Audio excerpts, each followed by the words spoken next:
다음 사연 얘기 나누겠습니다. 북한에서 태어난 저는 결혼 후에 첫째 딸을 낳았고 부부싸움으로 둘째 아이를 조산에서 잃게 됐습니다.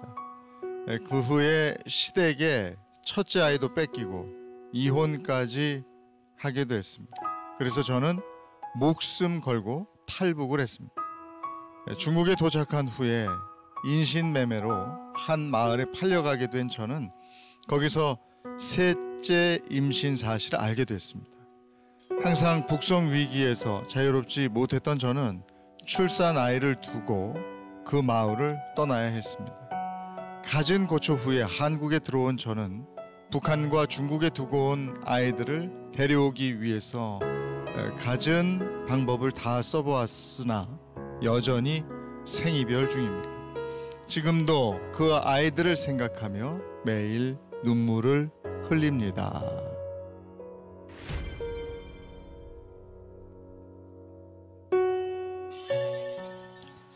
네, 안녕하세요. 저는 탈북 요군 장교 김정아라고 하고요. 경기도에서 온 45살입니다. 북한군 장교 출신이라고 말씀을 하셨어요. 근데 그 군 생활을 하면서 장교도 됐고 그 과정에서 또 결혼도 하시고 그 전 남편을 만나는 거죠? 같은 부대 안에 경비소대 부소대장하고 사내 연애를 하게 됐고 네. 그분하고 결혼을 하고 정말 평안남도까지 낯설은 농촌까지 제가 가게 됐죠. 근데 그런 결혼 과정이 네. 해피하게 끝나야 되는데 해피하게 끝나지 못하고 어떠셨어요? 첫째 딸을 출산을 했고 첫째 딸 출산한 다음에 둘째 아들을 또 임신했는데 네. 아들이 임신된 지 7개월 만에 그 네. 농촌이라는 걸 제가 처음 겪다나니까 생활고가 상당히 저희가 심했댔습니다. 생활고가 심해지면서 남편하고 식량 문제 때문에 부부싸움을 한 번은 하게 됐는데 그 부부싸움을 하던 과정에 임신 7개월이 된 저를 남편이 구타를 하는 사태가 발생이 됐어요. 근데 아이고. 그 사건으로 해서 결국 제가 조산을 하게 됐고 애 손발이고 온 얼굴이고 다 새파랗게 식어 들어가면서 차지더라고요. 그래서 그 아이를 살려보겠다고 군병원, 도병원 해서 심지어 평양 산원까지 올라가 봤지만 들어 못 가고 통제가 심해서 들어 못 가고 그 세 바퀴를 병원을 돌고 한 3일을 그 병원 주변에서 헤맸어요. 개구멍이랑 개구멍 다 들어가 보려고. 근데 끝내 못 들어가고 돌아서서 오는 과정에 결국 애가 잔등해서 숨졌거든요. 그래서 한 2월 말에 애가 죽었는데 거진 길바닥 강가 옆에서 그저 맨손으로 그 얼음을 파가지고 애를 강변에 묶고 그냥 돌로 이렇게 묻어놓고 그때부터 내 정신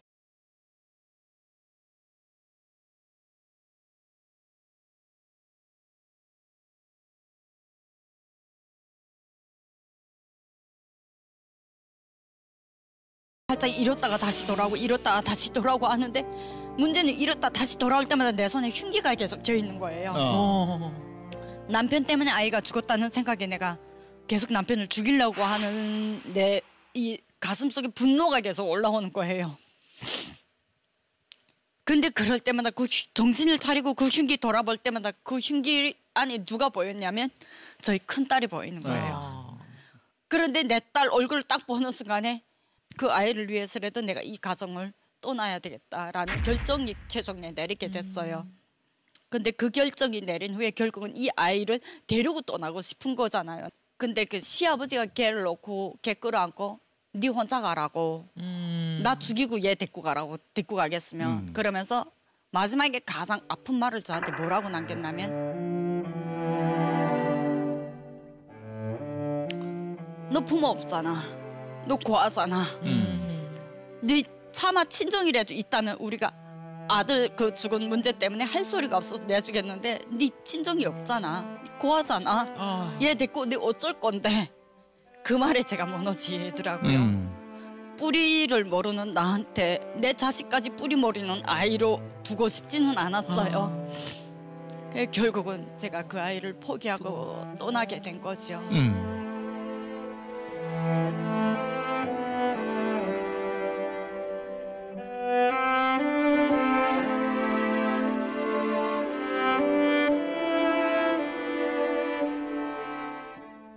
거기서 이제 탈북을 결심하셨고 그렇죠. 이제 탈북을 실행하게 되세요. 그렇죠. 어떤 경로로 탈북을 하셨습니까?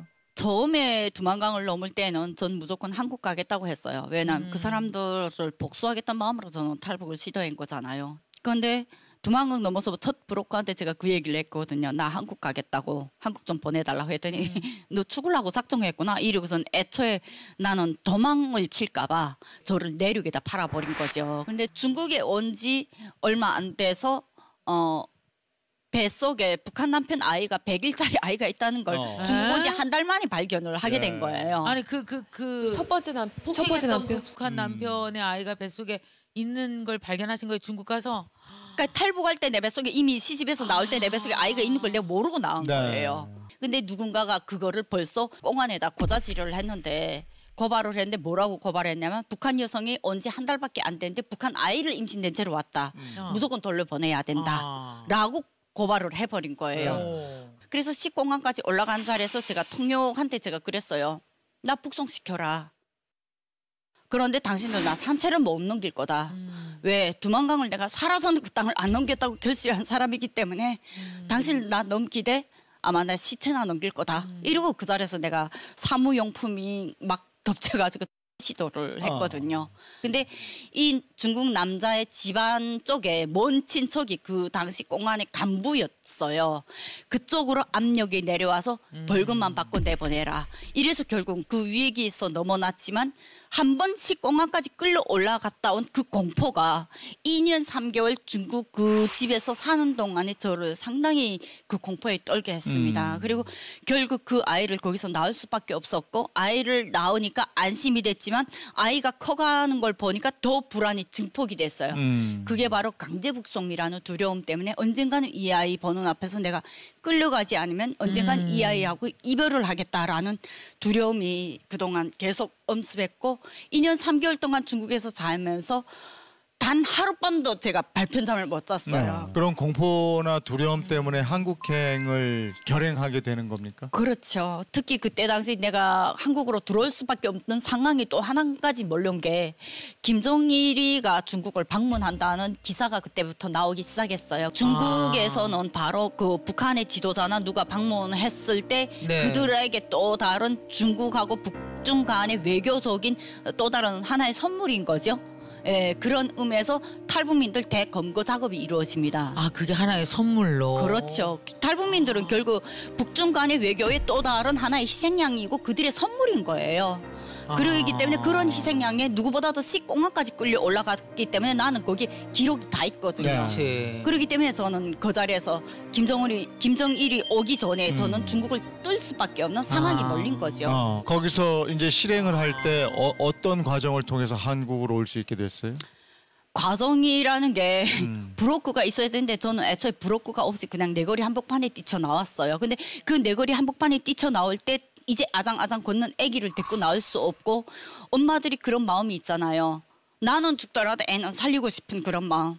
내가 이 길에서 가다가 죽을지 살지를 모르고 일단은 그 아이 보는 앞에서 내가 족쇄 채우고 끌려가는 모습만 안 보이게 하기 위해서 내가 거길 떠났거든요. 네.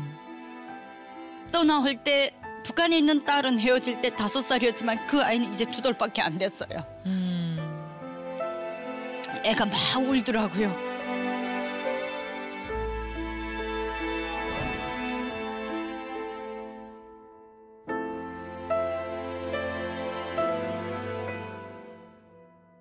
그래서 떠나오는 마지막 장문의 모습을 보면서 미안하지만 내가 지금 이 선택을 하지 않으면 내가 너하고 영원히 못 만나는 시기가 언젠가는 올 거다. 그걸 맡겨서 내가 떠나면서 한국인들이 가장 많은 중국의 청도를 제가 먼저 들어갔고 그 시내에서 정말 길거리에 오만 가지 사람들을 다 붙잡고 한국말 하는 사람은 다 붙잡고 저 한국 가게 좀 도와주세요. 저 북한에서 왔습니다. 이랬더니 이 사람들이 미쳤구나라고 했어요. 그러니까 미친년이죠. 그거에 말 그대로. 왜냐면 중국에서 누구보다도 북한에서 온 신분을 다 숨기는데 나는 길 가는 사람들한테 다 손 붙잡고 나 한국 좀 보내주세요. 저 좀 살려주세요.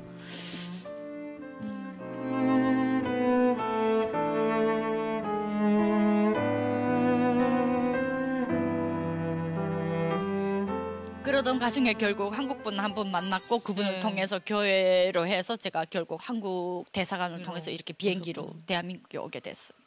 아, 그럼 두 아이고. 아이랑 헤어지신 거네요. 그 아이고. 모진 과정을 거쳐서 한국으로 오셨어요. 그리고 한국에서 이제 한 10년이 됐는데 그 두 번의 아이들하고의 생이별 그걸 겪으면서 온 그 엄마의 심정은 어땠겠습니까? 한국에 와서 2013년까지는 애하고 중국에 있는 딸하고 전화 통화는 됐어요. 그랬어요? 근데 2013년에 맨 처음에 한국 오자마자 중국 남편하고 딸아이를 한국에 데려오려고 국제 결혼을 제가 준비를 했는데 중국 예. 남편이 일체 모든 걸 다 거절을 했어요. 아. 그때부터 그 딸 아이를 찾겠다고 제가 많은 노력을 했고 부록구들 2번이나 보냈지만 부록구들 다 도끼 들고 사람들 덤벼든다, 길바닥에 오토바이 가로막는다, 이런 사태가 벌어졌고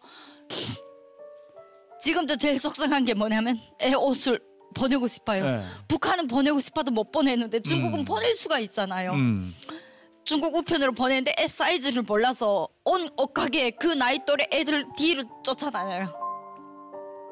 한 번은 우리 중국 딸이 7살 때쯤이니까 7살짜리 아이 옷을 살라고 그 뒤를 쫓아다니는데 그 한국 엄마가 내가 쫓아다니까 스토커인 줄 알고 놀려가지고 뭐하는 짓이냐고 이러고 저를 콱 밀치는 거예요.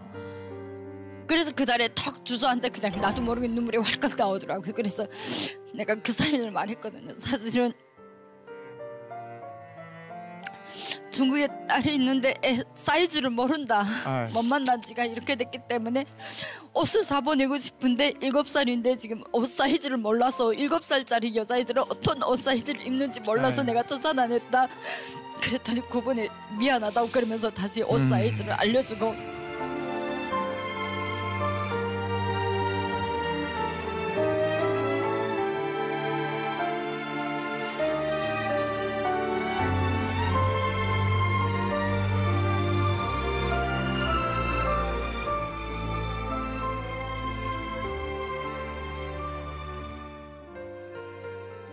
만나면 제일 해주고 싶은 게 뭡니까?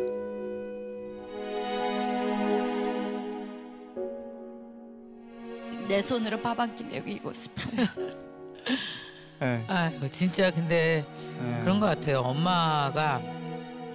엄마가 포기하지만 않으면 그 어떤 그 인연과 운명으로 만난 아이들이 다 나한테 나중엔 결국 오는 것 같아요. 왜냐하면은 왜 15살이 엄마는 그렇게 간절하지만 15살은 그 시간은 엄마랑 똑같이 생각할 수 없는 시간이 있거든요. 맞아요. 오해하고 그럴 때가 있어요. 엄마를 미워하고.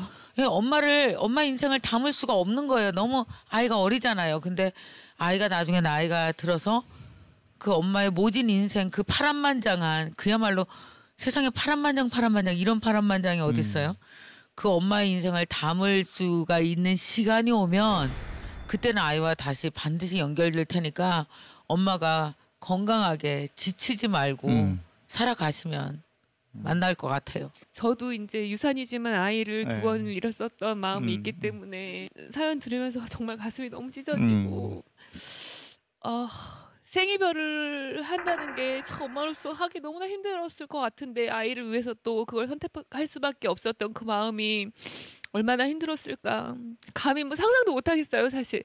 근데 또 말씀 듣다 보니까 우리 중국에 있는 딸이 이제 성인이 되고 또 시집을 가고 또 아이를 낳게 되고 이런 과정에서 언젠가는 먼저 엄마를 다시 찾아와 주지 않을까 뭐 이런 생각이 또 들고. 중국 따님은 우리말을 할 줄 아나요?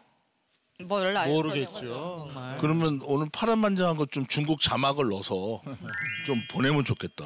그저 이경재 선생님 말대로 이게 또 중국 자막으로 중국에 갈 수도 있는 나 꼭 것이고 그랬으면 네. 좋겠어요. 예. 북한에서도 한국 방송을 본다니까 볼 수도 있을지 몰라요. 그러니까 두 딸에게 하고 싶은 얘기를 예. 이 자리를 빌려서 한번 해주신다면. 엄마 미워하더라도 그 미워하는 마음에 내가 힘들지 않길 바라고 꼭 건강하고 잘 커서 언젠가는 미워하는 마음이라도 전하고 싶다면 엄마를 꼭 만나길 바라요.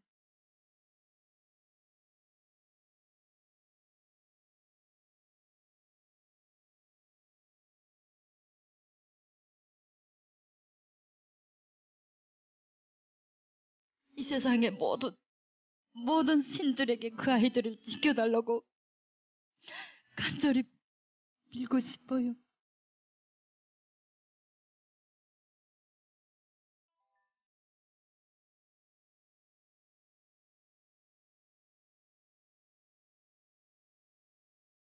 두 딸과의 이별이 제발 생이별이 아니고 그게 만남으로 이어지기를 우리 파란만장 모든 사람들 같이 기원하겠습니다. 꼭 만나시길 빌고요. 한국에서의 삶도 행복하시길 기원하겠습니다. 오늘 나와주셔서 고맙습니다. 네. 감사합니다.